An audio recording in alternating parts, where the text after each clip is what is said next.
Какая страна в мире самая дерзкая? Вы наверняка скажете: США с их огромным флотом и бесконечным бюджетом. Или, может быть, Китай с его технологиями и гигантской армией. Но на самом деле это страна, у которой вообще нет регулярной армии, где обычные полицейские даже не носят с собой оружие. Это Исландия. Крошечная нация, которая не проиграла ни одной войны. Более того, она заставляла крупные державы играть по своим правилам. Но как это получилось? И почему огромные империи платили Исландии за дружбу? Дело в том, что у исландцев есть одна особенность. Черта характера, которая спасала их на протяжении всей истории. Исландская наглость. Способность идти ва-банк, когда все уверены, что ты обязан отступить. Эта черта определяла их политику, экономику и даже отношение к собственным катастрофам. Но чтобы понять эту философию, нам нужно начать с самого начала. С момента, когда исландцы поставили альянс НАТО на грань полного исчезновения.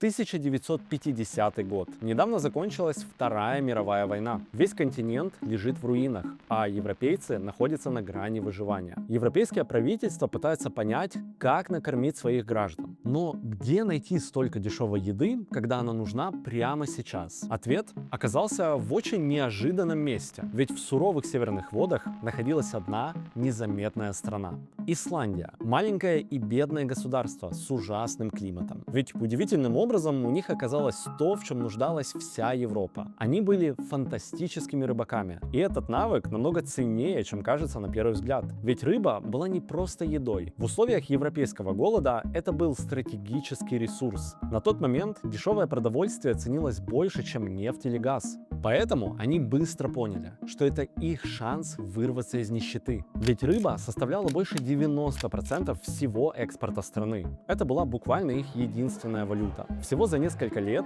Исландия стала кормить значительную часть Европы. Но они были не единственными, кто претендовал на это место. Прямо у них под боком находилась страна, которая называла себя царицей морей. Великобритания. Империя с одним из сильнейших флотов мира и сотнями рыболовных судов, которые десятилетиями выгребали рыбу прямо у берегов Исландии. Для британцев это был огромный бизнес, а вот для исландцев вопрос национального выживания. Так начался жестокий конфликт интересов. Но был один абсурдный нюанс. Совсем недавно обе эти страны стали соосновательницами военного блока НАТО. На бумаге они клялись защищать друг друга, а по факту уже делили одно и то же море. Но как маленькая страна могла противостоять огромной империи? У исландцев не было своей армии, а вся береговая охрана состояла всего из 3 катеров. Зато у них было одно тайное оружие, из-за которого их, кстати, и пригласили в НАТО. Их география. Остров лежал в самом центре Атлантики, прямо на пути советских ядерных подлодок. По сути, Исландия была главным радаром всего Альянса и единственной защитой от советской угрозы. Потерять эту стратегическую точку НАТО просто не могло. Исландцы прекрасно понимали свою ценность, и уступать Британии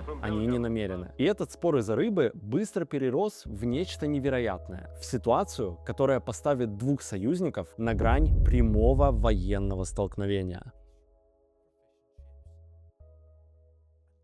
Северная Атлантика превращается в политическую арену. Страны спорят, кому принадлежат эти богатейшие рыбные владения. Но переговоры заходят в тупик. Никто не готов уступать эту территорию. Поэтому исландцы решают взять ситуацию в свои руки и идут ва-банк, повышая ставки до предела. Исландское правительство самостоятельно расширяет владения на 200 миль от своего берега, нарушая все международные договоренности. Для Британии это означало только одно – объявление войны. Королевский флот выдвигается к исландским берегам, чтобы жестоко подавить эту выходку. Флотилия из 50 военных кораблей зажимает остров в кольцо. Силы двух сторон были несопоставимы. Против мощнейшей военной машины исландцы могли выставить всего 3 переоборудованных катера. Казалось бы, выход был только один – немедленная капитуляция. Ведь что 3 простых катера могут сделать против огромной империи? Но, как бы смешно это ни звучало, исландцы нашли всего одного человека, который вскоре приведет их к триумфальной победе. Глава береговой охраны Хельги Хальвардсон. Человек, которого британцы прозовут безумным Хельга и Наполеоном Севера. У Хельги был гениальный план, и он даже не думал отступать. Наоборот, он готовил план наступления. Вопреки всем законам войны, Хельги отдает приказ таранить британский флот. И это дает оглушительный эффект. Лондон был в шоке. Они не ждали тарана и даже не могли ответить, ведь расстрел патрульных катеров союзника вызвал бы международный скандал. Но на этом сюрпризы не закончились. Хельги решает давить на самое больное место врага, на их экономику. Подбираясь вплотную к британским судам, он начинает подрезать их рыболовные сети стоимостью в сотни тысяч фунтов. Убытки растут с каждым днем, вынуждая британцев сворачивать суда. Таким образом, всего 3 исландских катера начинают обыгрывать огромный флот. Но как окончательно победить, когда на стороне Британии огромные ресурсы? Исландское правительство решает докрутить ситуацию до абсурда, начав шантажировать целый блок НАТО, поставив ультиматум: если британские корабли не уйдут, Исландия выйдет из альянса. Более того, вместо американской военной базы на острове появятся советские войска. И это не пустой блеф. Исландцы демонстративно начинают перенаправлять весь свой экспорт в Советский Союз. Впавшие в панику американцы начинают давить на британское правительство. В конечном итоге Лондон отступает.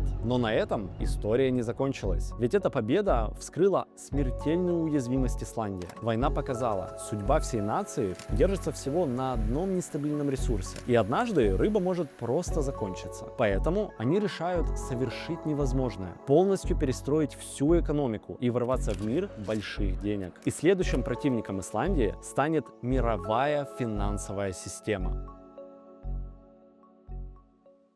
Атмосфера 2000-х принесла огромные перемены. Люди по всему миру стремительно богатели. Банки раздавали деньги почти бесплатно. Биржи росли, а вчерашние авантюристы превращались в миллионеров. Исландия тоже менялась вместе со всем миром, но гораздо быстрее. Бывшие моряки начали переодеваться в костюмы, а самой престижной профессией в Исландии стали финансисты. И именно тогда исландцы решают устроить самую безумную авантюру в своей истории. В тот момент у европейцев накопились огромные деньги, которые нужно было где-то сохранить и приумножить. Но крупные банки Европы платили низкие проценты и избегали риска. Поэтому исландцы поняли: если все играют осторожно, значит нужно сделать то, на что никто больше не решится. Но почему миллиарды со всей Европы вдруг должны были попасть на крошечный северный остров? Ответ крылся в человеческой жадности. Исландские банки начали буквально придумывать заоблачные проценты и минимальные налоги. Таких идеальных условий не было нигде в мире. То есть по факту они продавали европейцам сказку. Огромная прибыль практически без риска. И результат оказался феноменальным. Просто представьте себе эту ситуацию. Остров, который совсем недавно жил за счет рыбы, вдруг становится хранилищем огромных европейских денег. Валюты стало так много, что внутри страны ее было буквально некуда девать. Поэтому исландцы начали скупать активы по всей Европе. Футбольные клубы, сети магазинов и крупнейшие британские универмаги.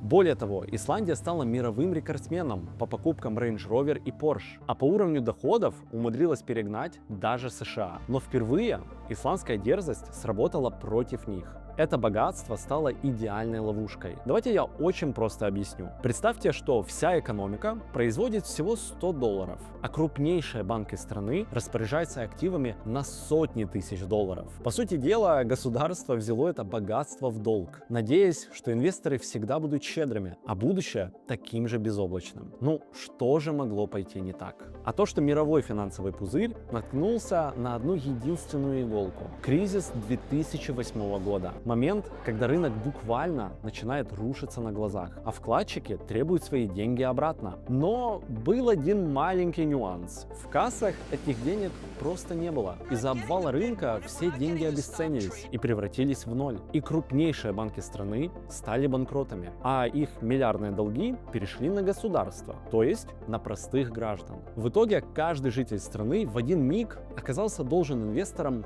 $300 тысяч.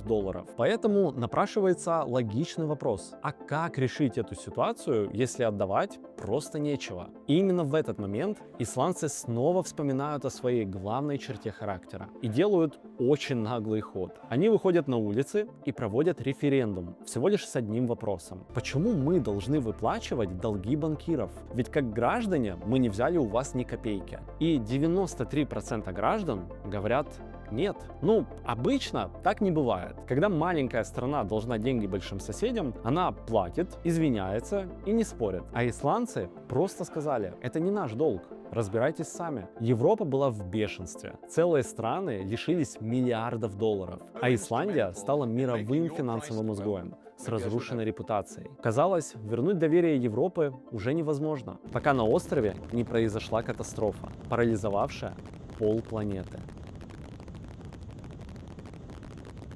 2010 год. Исландский вулкан, спящий 200 лет, начинает просыпаться. Извержение оказалось настолько масштабным, что заблокировало небо над всей Европой, окончательно разозлив целый континент. Сотни тысяч авиарейсов отменены, а убытки авиакомпаний шли на миллиарды. Казалось, после этого Исландию окончательно возненавидят и сотрут с мировой карты. Но дальше происходит то, чего никто не ожидал. На всех телеканалах планеты начинают обсуждать одну интересную деталь. Мировые СМИ говорят не о масштабе катастрофы, а о названии вулкана, потому что оно было настолько сложным, что сразу превратилось в главный мировой мем. Журналисты и обычные люди создали даже целый флешмоб, пытаясь произнести это название. Вы, кстати, тоже можете попробовать. Eyjafjallajökull.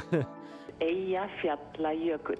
Не получилось? Ничего страшного, ведь без ошибок его выговаривают всего 0,005% населения Земли. И именно в этот момент исландцы понимают, это не катастрофа, это бесплатная реклама планетарного масштаба. Но как вулкан, из-за которого весь мир возненавидел Исландию, вдруг стал спасательным кругом для ее репутации? Дело в том, что нация снова решает пойти ва-банк. Поэтому вместо того, чтобы извиняться за сорванные отпуска, они решили пойти другим путем, создав государственный отдел маркетинга, у которого была всего одна задача – выжать из этого мирового хайпа абсолютный максимум. И тут исландцы переходят в наступление. Они начинают крутить по всему миру ролики со своей инопланетной природой, показывая гейзеры, ледники и вулканы так, будто это кадры из фантастического фильма. И результат перевернул судьбу острова до неузнаваемости. Поток туристов взлетел с 400 тысяч до 2 миллионов человек в год. Просто вдумайтесь, количество гостей в 6 раз превысило все население страны. Но главная победа была даже не в туризме. Исландию заметили крупнейшие мировые корпорации. И ключевым моментом станет день, когда на остров приедет главный медиагигант планеты – компания HBO, превратив Исландию в съемочную площадку для самого кассового сериала за всю историю. На острове начинают снимать «Игру престолов». Поэтому, если вы смотрели хотя бы одну серию, вы тоже стали жертвой агрессивного исландского маркетинга. Но если задуматься, вся эта история вообще не про рыбу, не про банки и не про маркетинг. Она про маленькую страну, которая не сдалась даже тогда, когда все было против нее. Они шантажировали НАТО, на 3 катерах победили британский флот и заработали миллиарды на собственной катастрофе. И эта дерзость подарила им возможность всегда играть по собственным правилам. И после всего этого остается только один вопрос. А существует ли вообще на этой планете кто-то более дерзкий, чем Исландия?